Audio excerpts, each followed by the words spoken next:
नमस्कार, मी राहुल कुलकर्णी. बऱ्याच जणांच्या मनामध्ये मी जेव्हा हे सांगितलं होतं 4 दिवसापूर्वी की दोन्ही राष्ट्रवादी काँग्रेस एकत्रित येणार आहेत आणि त्याची सुरुवात दिल्लीतनं झालेली आहे. आधी श्री अमित शहा यांची भेट सुप्रिया सुळे यांनी घेतली. तेव्हा जयंत पाटील होते असं म्हणतात.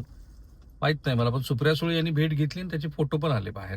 त्यांनी स्वतः पण मुलाखतीत सांगितलं. अर्थात त्याचं कारण नव्हतं सांगितलं, पण आज दोन्हीही राष्ट्रवादी काँग्रेस अधिकृतपणे एक झाले.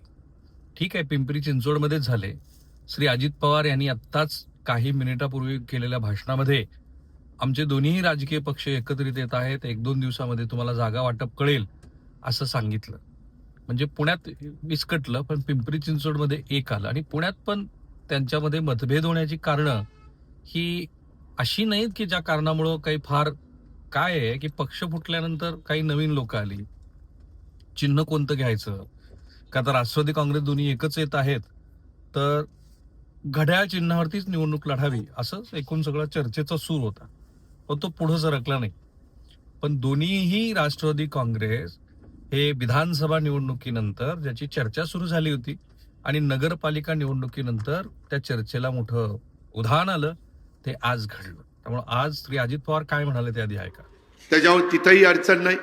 साधारण पिंपरी चिंचवडमध्ये उमेदवारी लढवत असताना त्यामध्ये राष्ट्रवादी काँग्रेस पक्ष म्हणजे घड्याळ आणि तुतारी हे एकत्रपणे निवडणुकीला सामोरं जात आहे.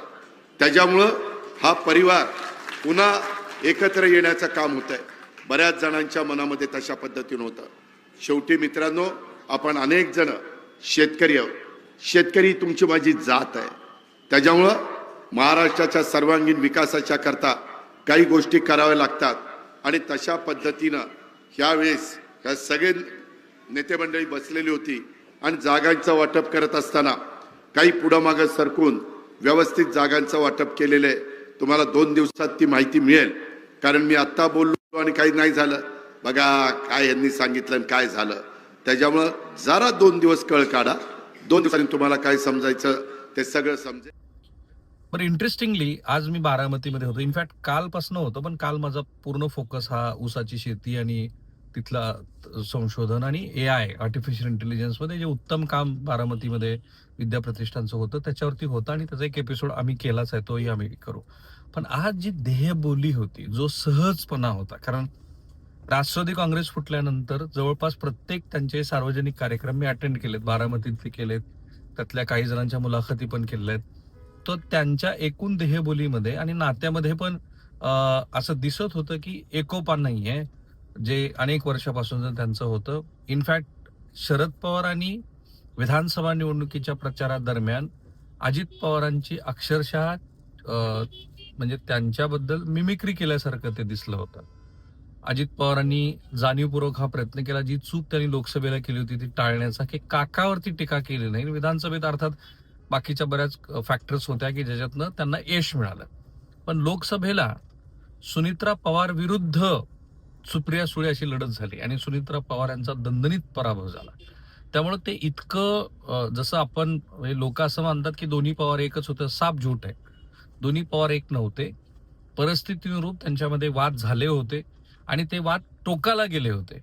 पण तरी सुद्धा एक रक्ताचं नातं असतं आणि दुसरं म्हणजे राजकीय गरज असते. रक्ताचं नातं कदाचित पवार कुटुंबातले जे मला आणि आपल्यालाही महाराष्ट्राला दिसलेले जे मतभेद आहेत त्याच्यामध्ये मग त्यांच्याच पुतण्यानी अजित पवारांच्या विरोधात निवडणूक लढणं, पुतण्यानी प्रचाराच्या दरम्यान मला दिलेल्या मुलाखतीमध्ये अजित पवारांना भ्रष्टाचारी म्हणणं, इथपर्यंत ते गेलं होतं. आणि त्यानंतर शरद पवारांनी अजित पवारांच्या विरोधामध्ये मोर्चे बांधणी करणं आणि शेवटी अजित पवारांनी खुबीनं विधानसभेला विजय मिळवणं, इथपर्यंत ठीक आहे.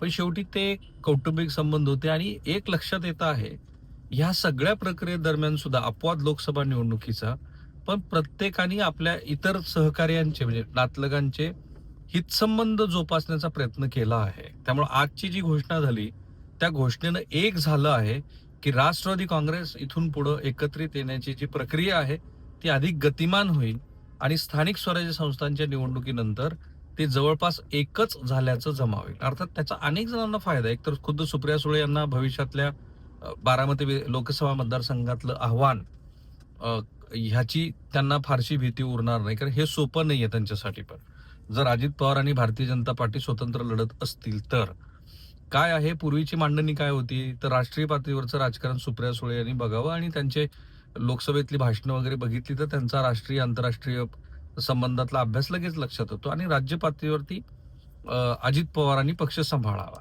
पण त्या राजकीय महत्वाकांक्षातनं अजित पवार यांच्याकडे पक्ष न जाता तो सुप्रिया सुळे यांच्याकडे देण्याचा प्रयत्न शरद पवारांनी केला आणि त्यानंतर ती जी अनेक वर्ष साचलेल्या वादाची जी काही वाद होतात त्याची ठिणगी मोठी झाली आणि मग ते बाकीचं सगळं नाट्य बघितलं. पण त्यानंतर सुद्धा मी जे म्हणालो की एकमेकांचे हितसंबंध पवार कुटुंबातल्या सदस्यांनी जोपासले. जसं कर्जत जामखेडमध्ये रोहित पवार यांच्या विरोधामध्ये एकही सभा अजित पवारांनी घेतली नाही, ज्याची खंत राम शिंदेनी अनेक वेळेला बोलून दाखवली. म्हणजे राम शिंदे यांच्या पराभवामध्ये नंतर तर जाहीर कोल्हापूरला झालेल्या की आणखी कुठल्या तरी भाषणामध्ये रोहित पवारांनी भावकीचा संदर्भ काढला होता की माझे केस मोठे आहेत वगैरे असं काका आमचे म्हणतात, पण हल्ली त्यांचं भावकीकडे लक्ष नाही. त्याला उत्तर देताना अजित पवार असं म्हणाले होते की जर माझं भावकीकडे लक्ष नसतं तर तो निवडूनच आला नसता. किंवा कराडमध्ये झालेल्या एका कार्यक्रमामध्ये अरे तुझ्या झिपऱ्या किती वाढल्यात वगैरे असं पण अजित पवार म्हणाले होते.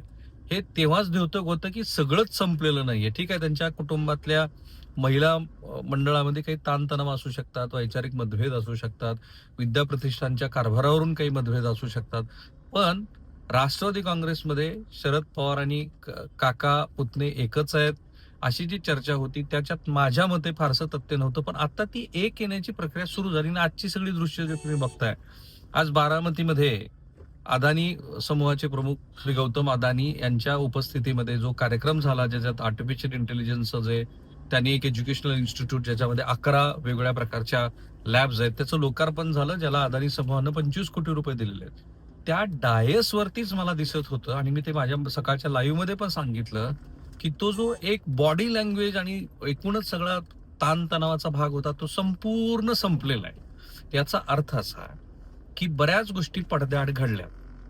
आज फक्त त्याची अधिकृतपणे घोषणा अजित पवारांनी केली. आता तुम्ही म्हणाल की पिंपरी चिंचवडवरून सुतावरून स्वर्ग का गाठताय किंवा शीतावरून भाताची परीक्षा का करताय? माझ्या मते राष्ट्रवादी काँग्रेस एकत्रित येण्याची केवळ औपचारिकता बाकी आहे आणि ती औपचारिकता आता पार पडली आणि त्याचा संदर्भ पण मी सांगितला. जेव्हा श्रीमती सुप्रिया सुळे अमित शहाना जाऊन भेटल्या आणि त्या एनडीएच्या सहयोगी पक्ष व्हायला तयार होत्या, तेव्हाच त्यांनी सांगितलं की तुम्हाला यायचं असेल तर थ्रू अजित पवार या, कारण त्यामुळे अजित पवारांची सोय झाली असती आणि पुढची सगळीच कॉम्प्लिकेशन्स मिटली असती. कारण 2 शिवसेना, 2 राष्ट्रवादी पैकी 2 राष्ट्रवादीचा सरकारला पाठिंबा आहे असं चाललं नसतं. त्यामुळे जे काही आज खासदाराचं बळ आहे ते खासदाराचं बळ 230-31 लोकसभा सदस्य असलेल्या एनडीए सरकारला मिळेल आणि हे एकत्रित येतील असं माझं जे प्रिडिक्शन होतं ते आता प्रिडिक्शन खरं ठरलं. आणि त्यामुळे मला बऱ्याच वेळेला असं वाटतं की जेव्हा तुमचे राजकीय नेत्याबरोबर संबंध असतात आणि ते पूर्ण विश्वासाने तुम्हाला अनेक गोष्टी सांगत असतात तेव्हा त्याला तुमचा अंदाज येतो आणि तो अंदाज परफेक्ट ठरला. असा कितवा अंदाज आहे ते तुम्हीच मला सांगा. आता इथून पुढे काय असणार आहे?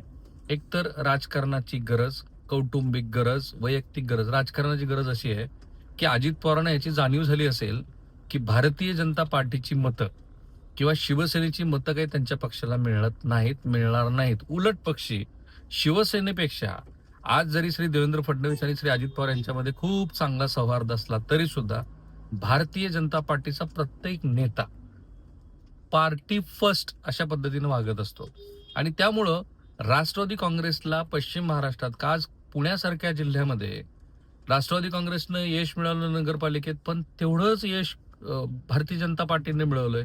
इनफॅक्ट पुणे आज राष्ट्रवादी काँग्रेसच्या हातात गेलं. आता कोणी मिळेल कलमाडीच्या काळापासून नव्हतं, पण ठीक आहे, राष्ट्रवादी काँग्रेसला पिंपरी चिंचवड सुद्धा जिंकणं अवघड आहे.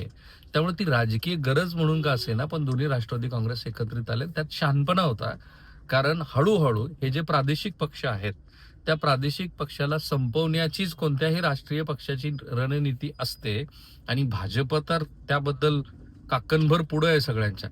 त्यामुळे हा धोका वेळीच ओळखून ते जे नगरपालिका निवडणुकीमध्ये मतविभाजन झालं होतं ते टाळण्यासाठी आज अजित पवारांनी स्वतः घोषणा केली. आणि मी तुम्हाला सांगतो की पुणे महानगरपालिकेमध्ये दोन्ही पक्ष एकत्रित जरी नाही आले तरी त्यांचे मतदार आणि त्यांचे कार्यकर्ते यांना आज जो काही जायचा तो संदेश गेलेला आहे. त्यामुळे संपूर्ण महाराष्ट्रामध्ये राष्ट्रवादी काँग्रेस एकमेकांना पूरक पॉलिटिक्स खेळताना दिसते. मला फक्त गंमत वाटते, श्री जयंत पाटील जे खूप रडले होते आणि तो त्यांचा नैसर्गिक भावनाविश होता की तो त्यांनी शरद पवारांच्या बद्दल त्यांनी राजकारणातून निवृत्ती घेतो असं म्हटल्यानंतर जे काही दिसलं महाराष्ट्रात, जितेंद्र आव्हाडांनी तर नाही, त्यांच्या कार्यकर्त्यांनी तर अजित पवारांच्या निषेधाच्या घोषणा केल्या होत्या. त्यानंतर धनंजय मुंडेंचं जे काही मधल्या काळामध्ये त्यांच्या विरोधात आरोप प्रत्यारोप झाले, त्यात सुप्रिया सुळेंनी प्रचंड आघाडी घेतली होती. तो एक तात्विक मुद्दा असू शकतो. माणिकराव कोकाटे त्यांनी कथितरित्या ते जुगार खेळताना आढळले आणि मी पुन्हा सांगतो की माणिकराव कोकाटे हे काही काळ का असेना महाराष्ट्राच्या कृषी मंत्रीपदी राहणं आवश्यक होतं. असे कितीतरी नेते आहेत की ज्याच्यावरती ह्या कुटुंबातल्या दुसऱ्या भागातल्या नेत्यांनी खूप आरोप केले आणि यांनी पण त्यांच्यावरती आरोप केले. आता हे सगळं बघितल्यानंतर आपण काय म्हणू शकतो, भाई ये तो पॉलिटिक्स है, यही है अपना पॉलिटिक्स. सो थांबूया आपण इथे.